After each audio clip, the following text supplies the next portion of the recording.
Okay, in Chapter 28, we're going to talk about the care of patients requiring oxygen therapy or tracheostomy. Our concepts are going to continue on with gas exchange because that's, our goal of our respiratory system is exchange of those gases. And what we're going to be looking at in this particular chapter, the exemplar or the example that we're going to use is a tracheostomy. We're also going to be looking at tissue integrity as it relates to these issues. So why give oxygen? Why give oxygen? It's to relieve hypoxemia, which is just low levels of oxygen in the blood. What's the difference in hypoxemia and hypoxia?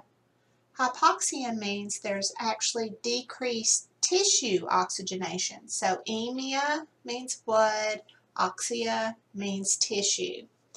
So our goal for our oxygen therapy is always to use the least amount of oxygen that we can to get an acceptable blood oxygen level without causing any kind of harmful side effects. So can oxygen give you harmful side effects? I just gave you a hint. Yes, it definitely can. And we're going to talk about those a little bit. So what is one problem that we can have?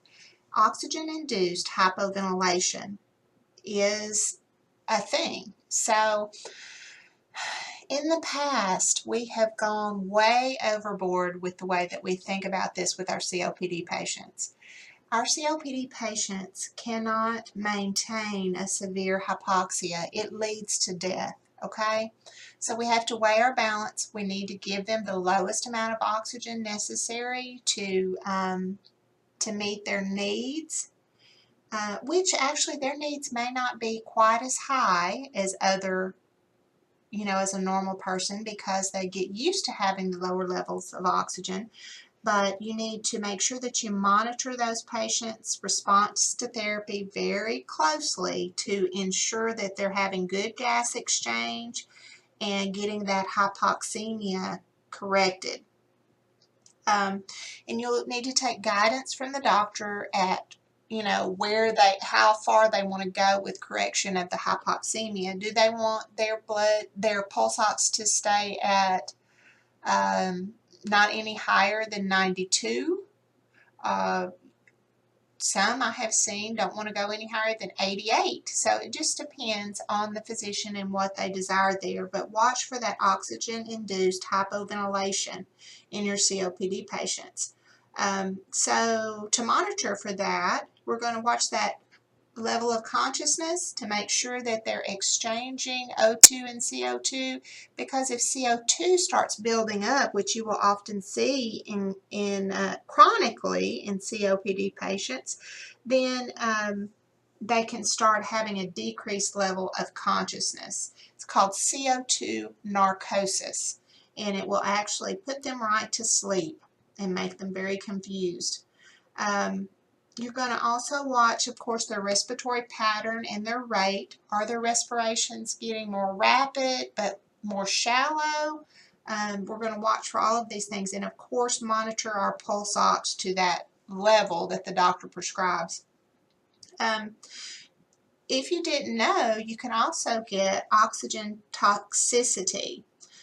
And that's related to the amount of oxygen or the percentage of oxygen delivered during oxygen therapy. So a continuous oxygen level greater than 50% for more than 24 to 48 hours can injure the tissue of the lungs.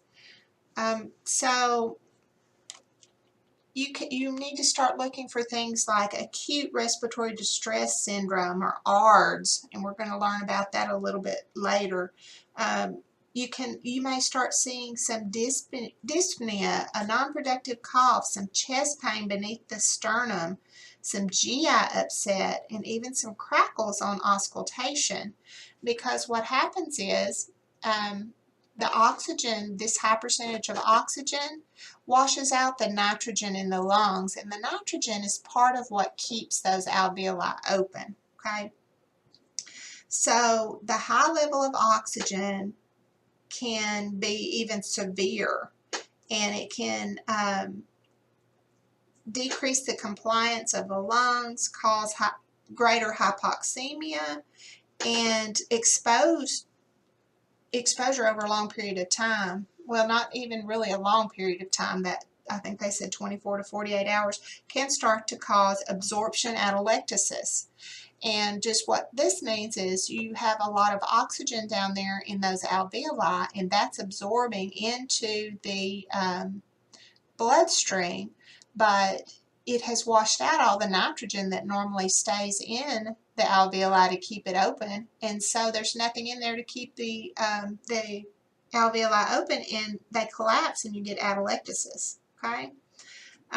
It can cause pulmonary edema, hemorrhage, and hyaline membrane formation.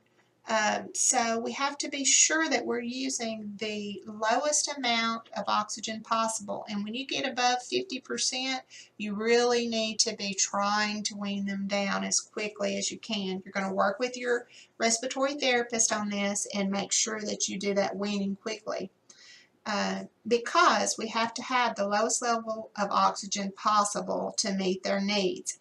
How are we going to test for this? We may need to be looking at our ABGs, and when we have a PaO2 greater than 90, let's go ahead and start decreasing our oxygen level some, okay? What's normal PaO2? 80 to 100, right? So remember to avoid those high levels of oxygen if absolutely possible. So what does this mean? When we go into a patient and they are struggling mightily and they are very hypoxic looking, which means they're blue, they're just struggling with their breathing, does this mean that we're not going to put them on a high percentage of oxygen? No, it doesn't. We need to get them on that high percentage of oxygen and get that hypoxemia under control as quickly as possible, and then we can start weaning also as quickly as possible. But don't ever not give them the oxygen that they need for fear of oxygen toxicity, because it takes 24 to 48 hours to injure that tissue in the lungs because of oxygen, okay?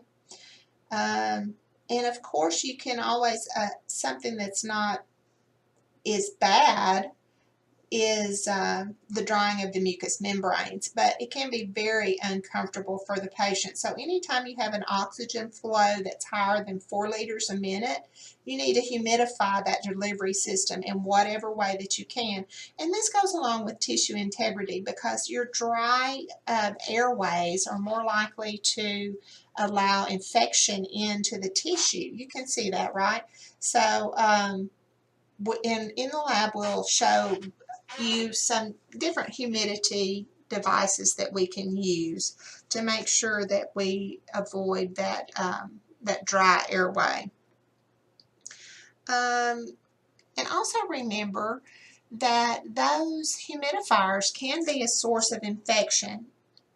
In the home setting, we need to be sure that we're teaching our patients how to clean their humidifiers. And in the hospital setting, we need to be changing that equipment according to whatever the policy is. And some policies range from 24 hours to every 7 days. And for the mask, maybe just whenever necessary for the cannulas and mask if they appear soiled. But we need to make sure that we are changing those per policy. There are, so let's see, where are we? All right, let's move on to the next slide. So in the oxygen therapy, we're going to make sure that we are doing a good respiratory assessment. We're going to notice any kind of shortness of breath, nasal flaring, use of our accessory muscles to breathe. Are they using pursed lip breathing or diaphragmatic breathing? Do they have some kind of decreased endurance when they're up and moving around? What color's their skin? Is it pale? Is it cyanotic? What might pale skin indicate? Well, lack of perfusion for one thing, and that's definitely a problem for the tissues, right? And cyanosis would mean lack of oxygen. So our ABGs, we have gone over these before, and these are the best way to determine need for oxygen therapy. Let's look at our normal ranges one more time. Our pH is 7.35 to 7.45. Our PaCO2 is 35 to 45. Our PO2 is 35 to 46. That is not correct.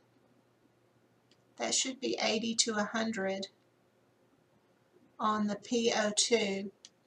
This is a slide that actually came from Elsevier, but your PO2 should be 80 to 100.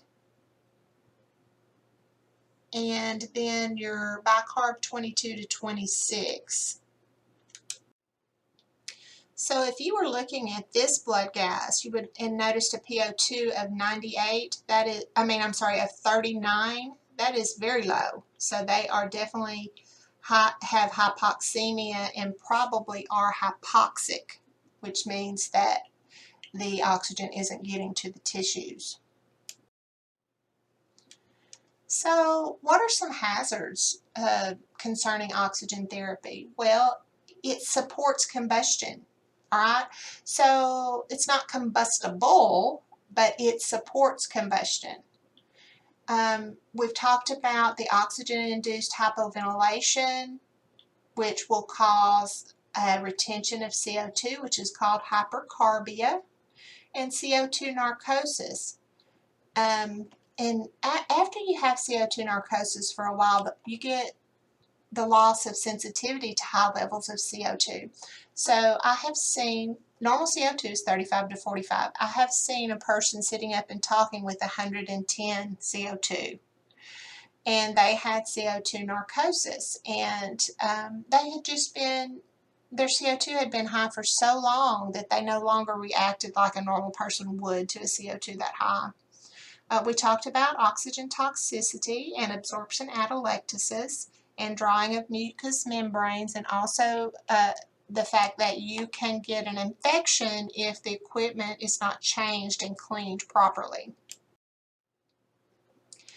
So our oxygen delivery systems, we're going to really look at this during our labs, because it was a pet peeve of mine as a respiratory therapist when I had, I would go in, a nurse had put some oxygen on somebody and it would be 9 kinds of messed up. So either they didn't put the system together correctly or they had the wrong liter flow or whatever. But we're going to talk about this in depth in our lab.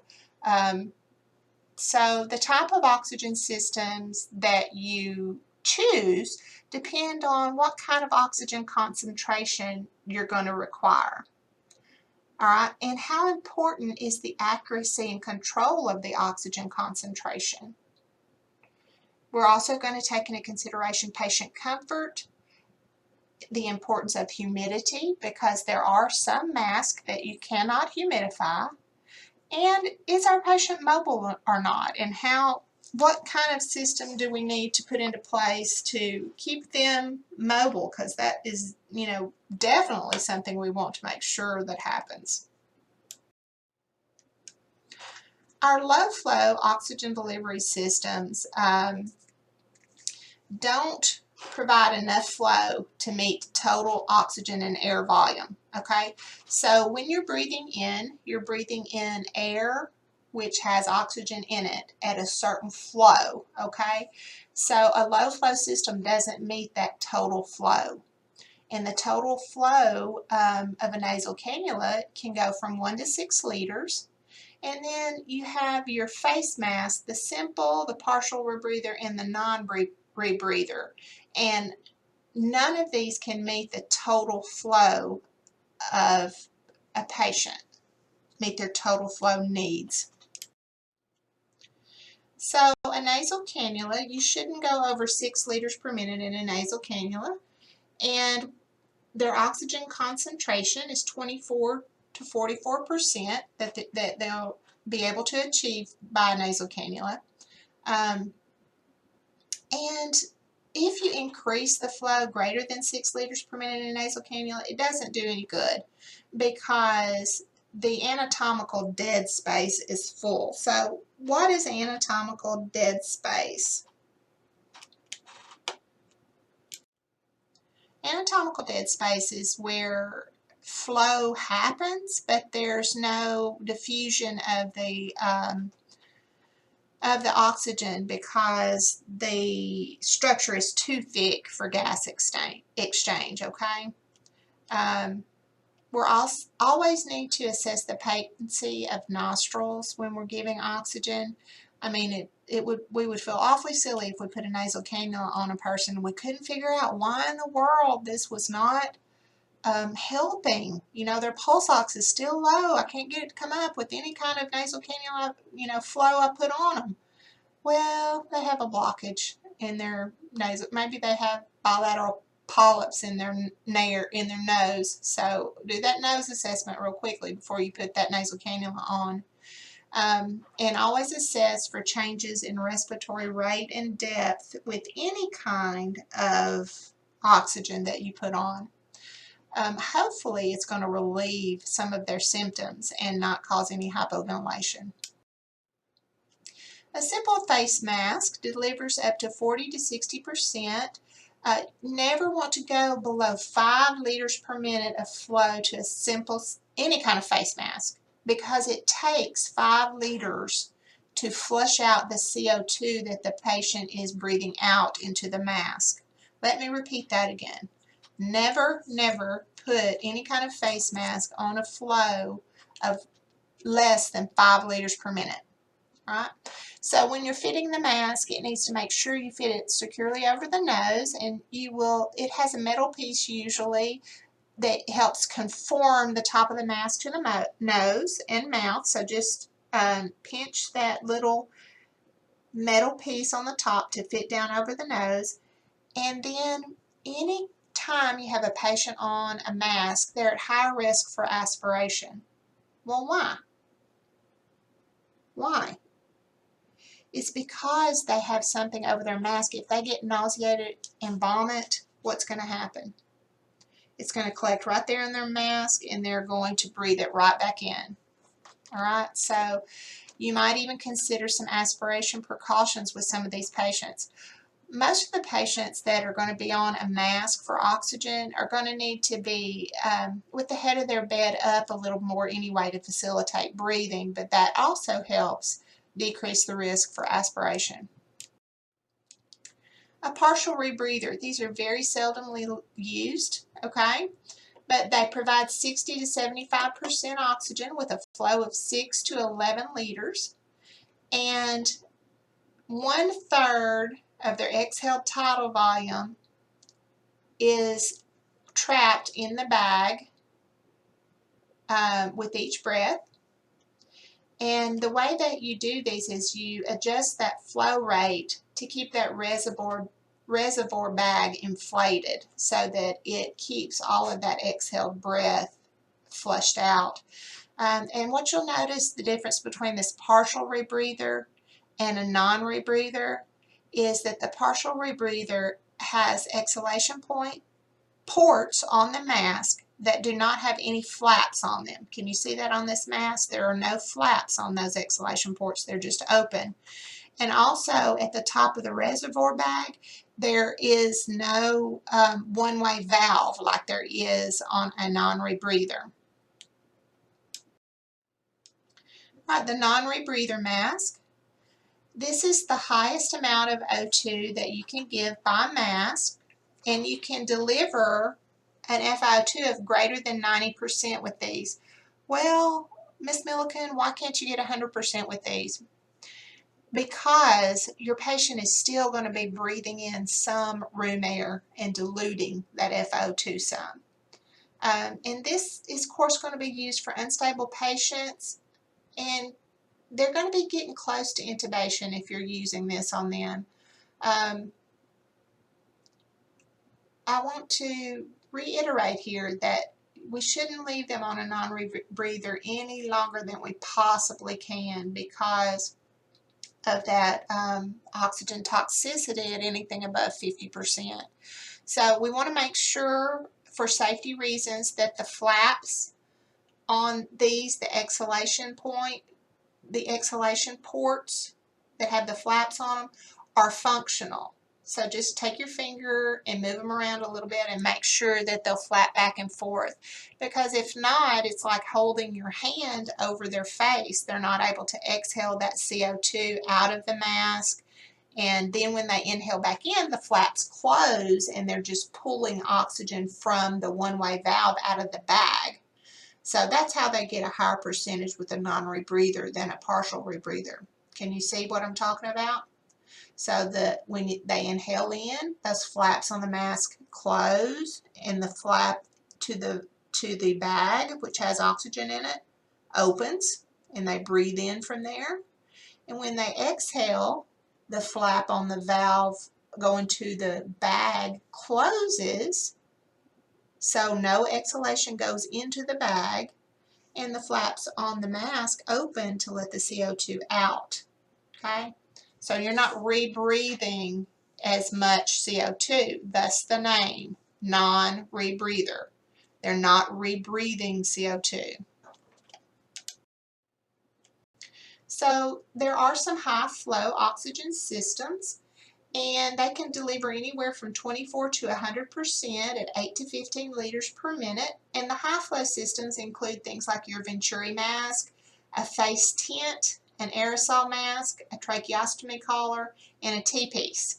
And again, I'll show you all of these in the lab, but you need to make sure that you're reviewing your chapter and you understand the difference in all of them. All right, so the Venturi mask, there is a little adapter that will be, in here it's shown at the end of that flexible tubing down there at the bottom, that decides or it decides what FO2 you'll be giving the patient. Some of them are just, you change out the whole adapter down there, just pull it out and put a different colored one in for different O2 percentages, but some of them have a little dial on it that you turn.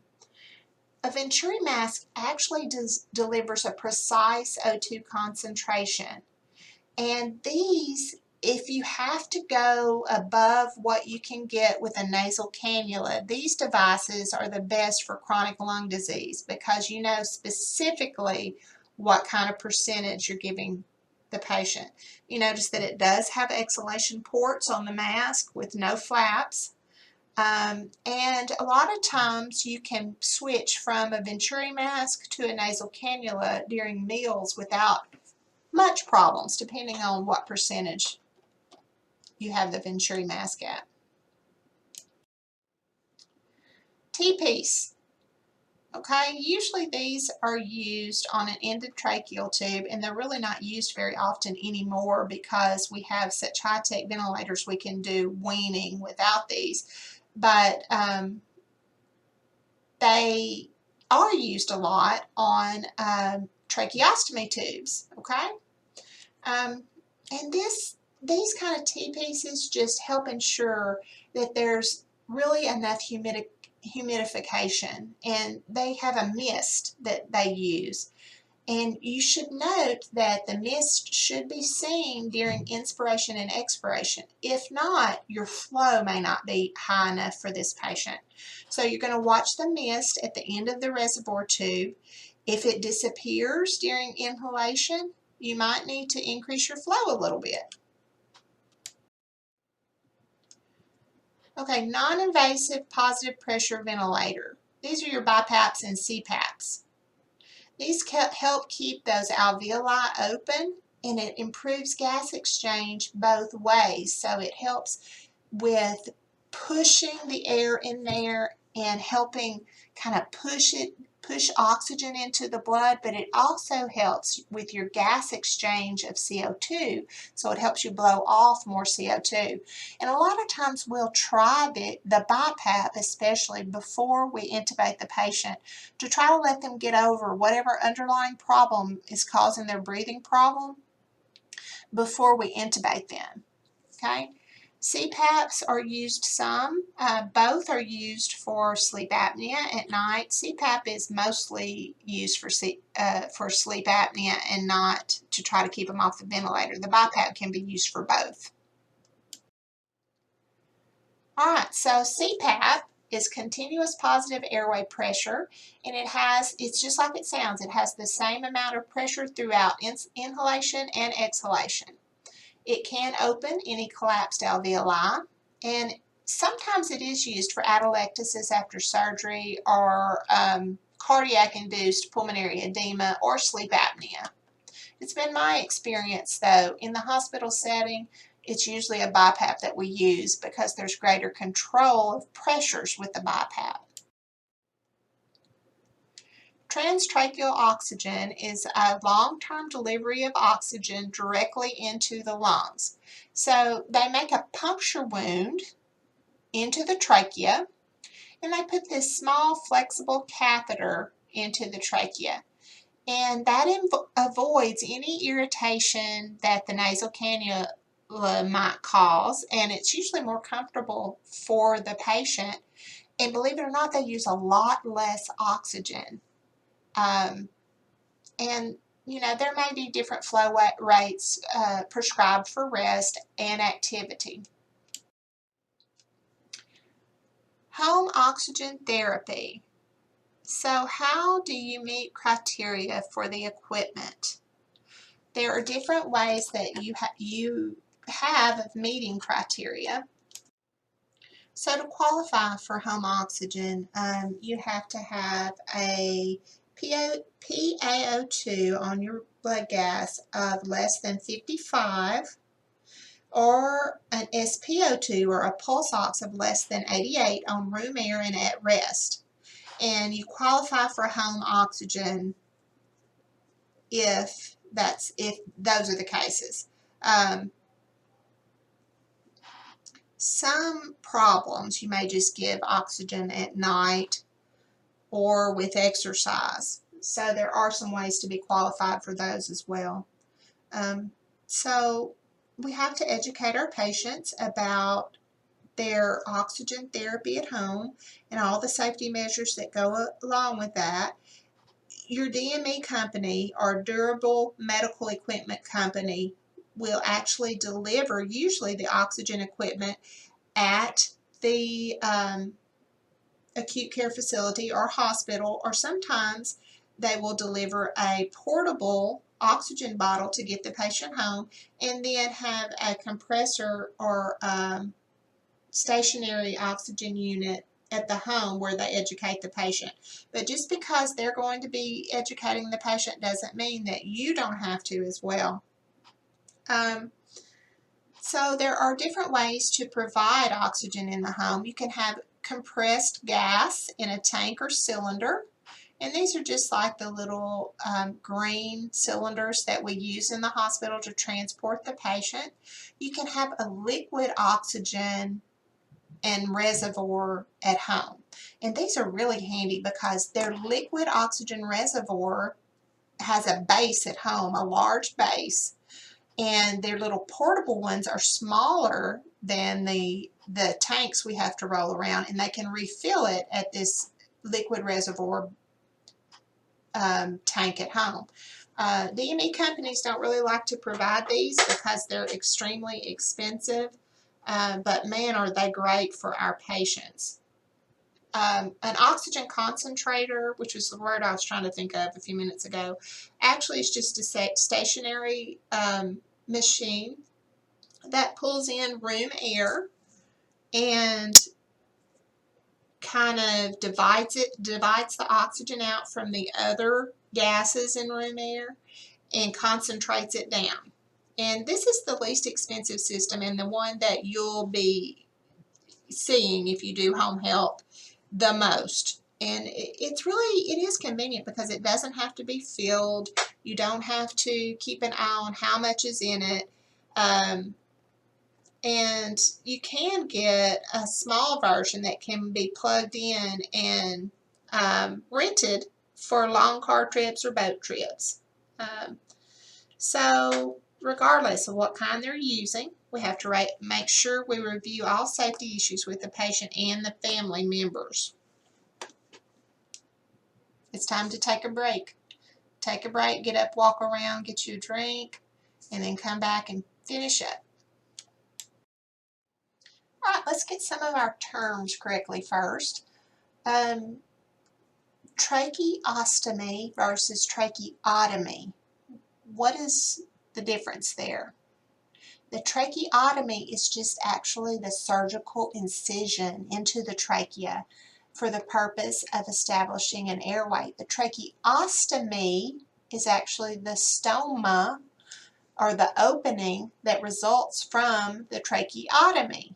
Okay, so the tracheotomy is the surgical procedure to open up the trachea. The tracheostomy is actually the hole or the stoma, the opening. Can be temporary or permanent depending on what's going on with the patient.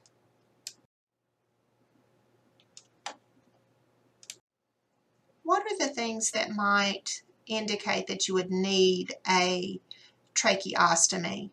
Any kind of acute airway obstruction where you couldn't get it cleared to protect the airway, any kind of laryngeal or facial trauma or burns, and airway involvement during head or neck surgery could be an indication for a trachea.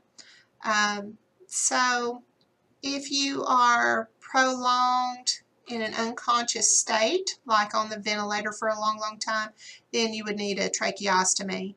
And that's all I can think of right now for that. Now let's talk about some things that we're going to need to do for our patients with tracheostomy.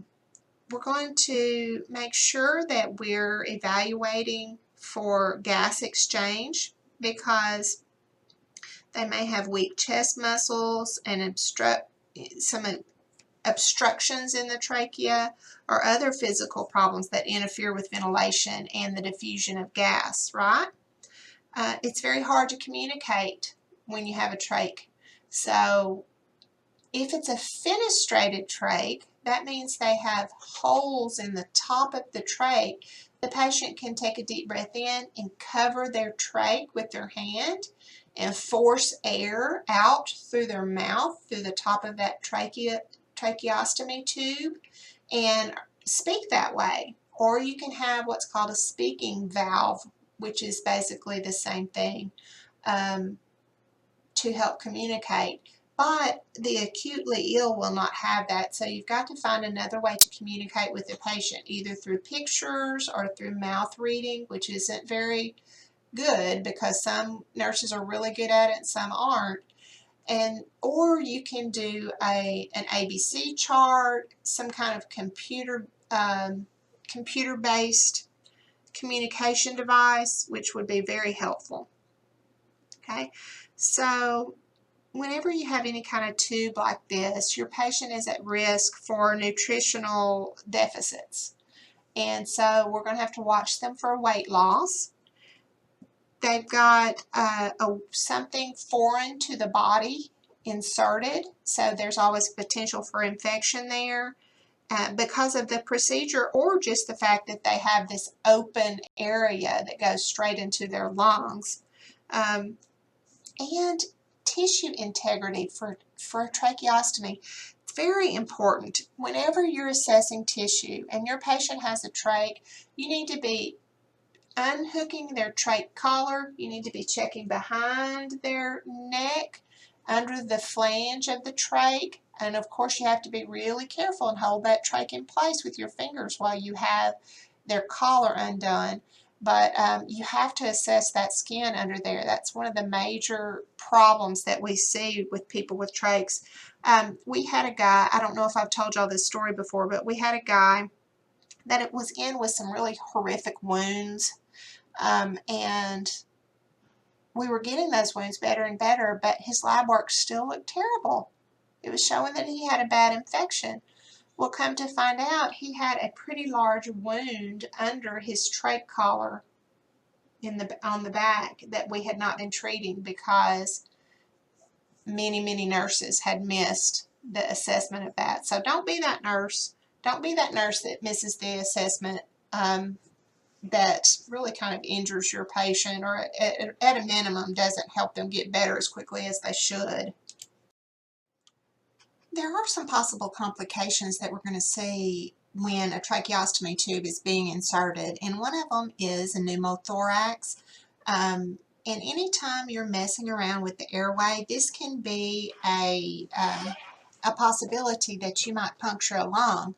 Well, your thought process may be that the trach tube that you put in there is not going to be long enough to do that, but a lot of times you'll use some kind of introducing wire that can puncture the lung, or surprisingly enough, you can actually get that trach low enough to cause a pneumo.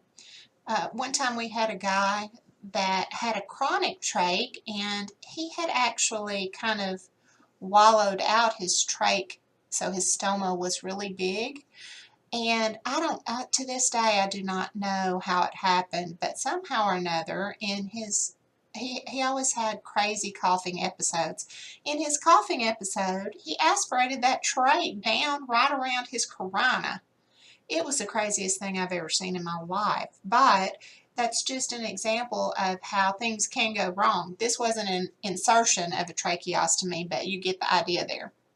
You can also have subcutaneous emphysema, which is that air under the skin, and this happens whenever the trach is placed improperly. Or you have damaged the tissue so much in the placement of the trach that air is seeping out into the skin. So it's important to assess that skin, just kind of feel it around that trach every time that you do a head-to-toe assessment on these patients. Bleeding is one of possible complication, especially right after surgery. Infection. You can always have infection anytime you've got an incision in the body anywhere. And it doesn't mention it here, but also dislodgement of the trach. Initially, trachs are sutured in normally, which means that they make an incision in the neck, they'll put the trach in, they'll close that incision up enough so that it's kind of snug against that trach tube, but then they'll also stitch the flange of the trach into the skin until that initial incision that they made to put the trach tube in heals a little bit, because there's a great risk of dislodgement and then losing your airway initially. So at the bedside, when you have a fresh trach, you need to make sure that you have a trach of the same size, a tracheostomy tube of the same size that the patient has at the bedside, and one of a smaller size. And the reason that you do that is so that if there's a lot of swelling and the trach is dislodged, you may need a little bit smaller size. You may not can get the same size back in there. So tracheostomy tubes just come in all different kinds. There are disposable kinds. Some of them are reusable. Some have a cuff on them. Some don't have a cuff. Some have a foam cuff. Some have an air cuff. Some have disposable inner cannulas. That's the most common you'll see, or reusable inner cannulas. Some will be fenestrated, like I talked about earlier. And I'll try to make sure that I show you a picture of a fenestrated trach tube so that you can kind of have in your mind exactly what it is. But that allows air to pass through the upper airway for clearing secretions from the upper airway, but also for talking sometimes. Right here are just some pictures of some different trachs. This shows a fenestrated trach down here. under C, but it's really kind of hard to see. I'll see if I can't get you a little bit better picture of a fenestrated trach. But you see there are some common things about them. They all have the little pilot tube that allows you to air up the cuff at the bottom of the trach that keeps it in position. You see how the cuffs on these different trachs look a little bit different? They all are for different reasons. A lot of them are for, they have done changes over time to try to get a cuff that causes the least amount of damage to the tissue in the trachea, so the least amount of tracheal necrosis goes on.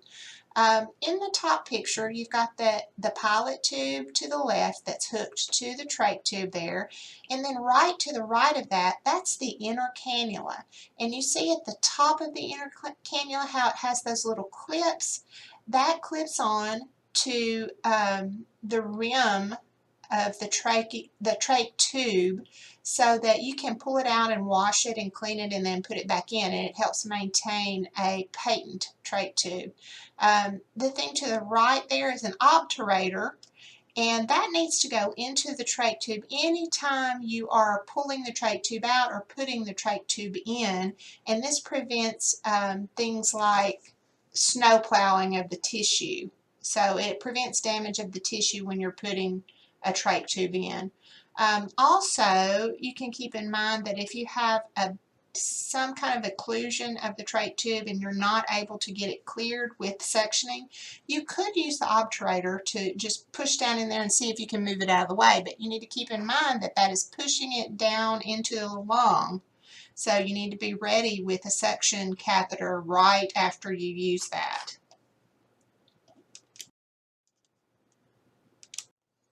Let's talk about cuff pressure in the tracheostomy for a little bit. So your goal is going to be to use the least amount of pressure that will occlude the trachea, which just means the air is forced to go in and out of the tracheostomy tube and not around the tracheostomy tube. Ideal pressure that you're going to have in there is 14 to 20 millimeters of mercury or 20 to 30 centimeters of water pressure. So you need to know both of those readings. And in most facilities, down here on the right-hand side, you see that little device that's called a cuffilator or an inflator. And it's not only to check the pressure in the cuff, but you can also pump it up like a blood pressure cuff to put more air in it. And then there's a little button. You see on this particular one, it's on the left, on the side there, that red button. You can push it to deflate the cuff a little bit if it has too much pressure in it. And all of these things are to make sure that we don't put too much pressure on that mucosa so that we don't get any ischemia or dead tissue there from pressure. And again, that's 14 to 20 millimeters of mercury or 20 to 30 centimeters of water pressure. All right, most cuffs are made that they will take a high volume of air but actually have a low pressure on the tracheal mucosa. There is a thing called a minimal leak technique, and usually your respiratory therapists are going to do this, but it involves listening over the trachea, and at peak inspiration you want to hear just a little bitty leak. So when they take their biggest, deepest breath through the trach cuff, you want to hear the tiniest bit of a leak. Okay, you're going to check that cuff pressure pretty often. Every time you go in there, I mean, it takes 2 seconds to put that inflator or cuffilator on there. You want to always try to prevent moving that tube around too much, because you can imagine how friction inside the trachea will cause problems, and it will stimulate just a really horrific cough. Whenever we're talking about tissue injury or prevention of tissue injury, we always have to think about nutrition and hemodynamic instability. Well, why do we have to think about those things? Nutrition, you understand, we've talked about, they have to have an adequate protein level in the body to heal and to promote healing. as well as micronutrients, which are your vitamins and minerals.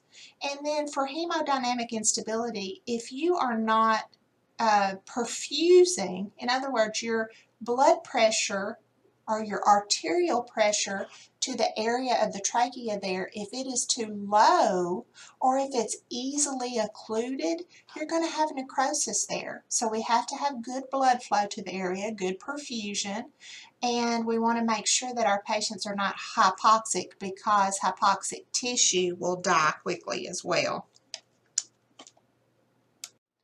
One thing we need to note here, when you have a patient with a tracheostomy tube that's on the ventilator, it is extra important to check that cuff pressure often, because if it's taking a lot of pressure from the ventilator to ventilate the patient, a lot of times, or even a lot of PEEP, which is peak end expiratory pressure, we'll go over those things later in critical care. But if either one of those are high, then it tends to push the volume out of that cuff, because the volume from the ventilator is going into the lungs, and it's taking so much of pressure to get the correct volume into the lungs. That pressure pushes back on that cuff.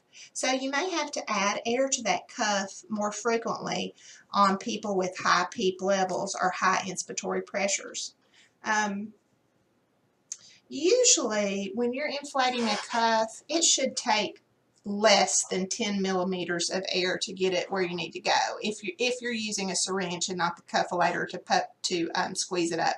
If it takes more than 10 milliliters, you've probably got a busted cuff. Okay, just keep that in mind for tracheostomy tubes and endotracheal tubes. Let's see. Always you want to check the cuff pressure after suctioning an airway, because violent coughing, that trachea will squeeze against that cuff, and sometimes it will squeeze some of the air out of the cuff. So you're going to check that pilot, put the cuffulator on that pilot tube and check your pressures every time you suction. Okay. I'm going to let you just kind of read over the technique on page 540 that kind of tells you about the minimal leak technique and how to do that. So those high pressures, if it's too high in a cuff and we're pushing on that mucosa, we're going to have damage there. But as we talked about a minute ago, malnourishment, dehydration, hypoxic patients, older patients, patient receiving corticosteroids are at greater risk for tissue damage. Well, why corticosteroids? Why are they at greater damage? At greater risk for damage. So corticosteroids interfere with the inflammatory process of healing, and also the fibroblast that we talked about that stretch across that wound and pull the edges together. So wound contraction is decreased when you have corticosteroid use, and epithelialization of the tissue will happen. Will not happen. It'll be interfered with. So the epithelial tissue there in the trachea does not, heal itself as well when they're on steroids. So in short, steroids delay healing. So what can be some causes of hypoxia in the patient with a tracheostomy? Suctioning. Suctioning is one of the big things that always comes to mind when you're thinking about a trach. Oftentimes patients with a trach don't have enough oomph, I guess you would say, to cough. They don't have a strong enough cough effort to clear that airway, so we will have to suction them. When you suction a patient, you have to always make sure that you pre-oxygenate You may need to be giving oxygen during the procedure and after suctioning. And of course, you will always monitor their pulse ox while you can. So let me just say this on emergency suctioning. Let's say you came into a room, you do not have a pulse ox with you. The patient is obviously in distress. You have suction equipment right there ready and available. Don't stop to go get a pulse ox to go ahead and suction. But you should always have oxygen right there ready and handy for when you suction. So pre-oxygenation before, during, and after suctioning is important to prevent hypoxia in the tracheostomy patient. When you choose a suction catheter, you have to make sure that it's not too large for the artificial airway. If it does, it will totally occlude that airway for the whole time that you have it down suctioning. How long should we suction for? For no more than about 15 seconds. And if you suction with too much pressure, that suction catheter, when it goes down into the trachea, will adhere to the side of the trachea and actually tear the mucosal tissue. So your suction pressure should be between a -80 and a -120. And also, we always want to make sure that the air that goes into a trach is warmed and humidified, because normal warmth and humidity that goes into our airway comes from our nose and our mouth, okay? So the air's got to be humidified and to maintain a proper temperature and to ensure adequate hydration of secretions. You'll see some patients come in sometimes that haven't been on a humidified oxygen, and their secretions will be just dry. Their whole trach will be just dry, and I mean down into the trachea, not just on the outside, not just the outside crusties, but the inside. All right, trach care. We're going to go over some trach care in our lab, but you always want to assess the patient. Make sure that tracheostomy tube is secured in place to prevent accidental decannulation. So, Lord of mercy, we don't want that trach to come out. You always need to keep your hands on that trach at all times if you have to undo the and change the trach holder there that goes around the neck, because just one good cough and that trach will fly across the room and your patient could get in major distress and possibly die. All right, so we talked about suctioning a little bit. The reason we would need to suction is to, of course, maintain that airway and clear those secretions out so that the oxygen can get down there where it needs to exchange with the CO2, okay? So those patients, especially the ones that can't cough, we need to assess them frequently. And even if they have a trach, we also need to suction the nose and mouth, because, especially if they don't have a fenestrated trach, if they have just a regular trach, because secretions will pool up in there. And if you don't suction them out, that is just it's warm and it's wet. So what's going to happen? It's going to breed bacterial growth. So you need to suction those noses and mouths of your trach patients. So we've talked about a lot of this already, but just real quickly: complications of suctioning, hypoxia, mucosal trauma, infection, vagal stimulation and bronchospasm, and cardiac dysrhythmias, especially usually induced by hypoxia. So bronchial and oral hygiene, just like every other patient, we want to reposition every 1 to 2 hours.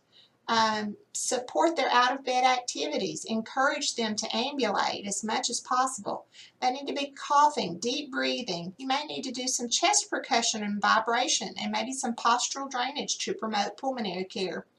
We're going to avoid any glycerin swabs or mouthwashes containing alcohol for oral care, but we do need to assess for ulcers, bacterial fungal growth, and any kind of infection. So why avoid glycerin swabs? anything that contains alcohol can dry the oral mucosa. So instead, use a sponge tooth cleaner or a soft bristled brush moistened in water for mouth care. You can use diluted hydrogen peroxide to get any kind of really crusties off of there and to break down any yucky tissue in there. Always have your suction ready as you're doing mouth care so you can suction out any water that you put in there, because it's going to just pool right there above the cuff on the trach. Okay. You're going to need to rinse their mouth with normal saline at least every 4 hours while they're awake, and as often as they want it.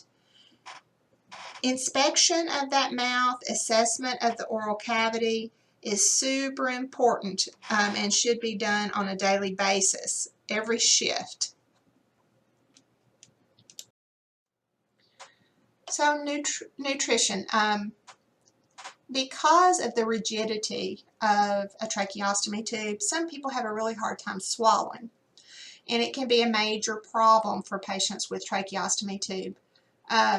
If that balloon is inflated down there in the trachea, it can interfere with the passage of food through the esophagus.